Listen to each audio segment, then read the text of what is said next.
What is this thing? This is not my personal story, but my dad's. I want to see what people think the thing in this story could be. So this happened a long time ago before him and my mum had gotten married. When they were dating, my dad and my mum lived in different states for a short period of time because of work. I don't remember where my mum was, but my dad was in Arizona.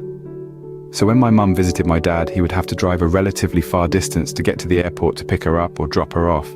Not only was it far, but the only road there was in the middle of desert, so basically in the middle of nowhere. So one time my dad had dropped off my mum at the airport so she could go home. It was pretty late at night when he had dropped her off, so now outside was pitch black except for light from the car's headlights. There were also no cars at this time, so the road was completely empty. Well, my dad was just driving back home after dropping my mum off, not really worrying about anything, when he noticed something in the middle on his side of the road. He slowed down to see what it was and saw what looked like a fairly big animal laying down and appearing to be dead.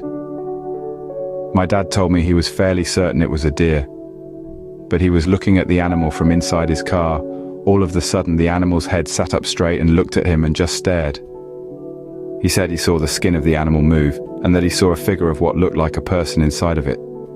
But he didn't get a super good look, because without a second thought he said, in his own words, "Fuck this," and immediately drove around it and sped away. He told me, as he was driving, he could feel and hear something running alongside of the car, and he started to panic. Right as my dad was saying a prayer in his mind and continuing to speed down the empty road for a few minutes, he finally felt like he had lost whoever or whatever had been chasing him.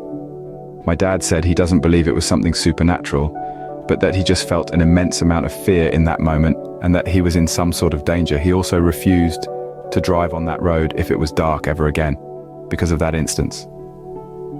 So I don't know what that thing or animal or whoever was in my dad's experience. I kind of want to see if anybody has any information on maybe what it could possibly be.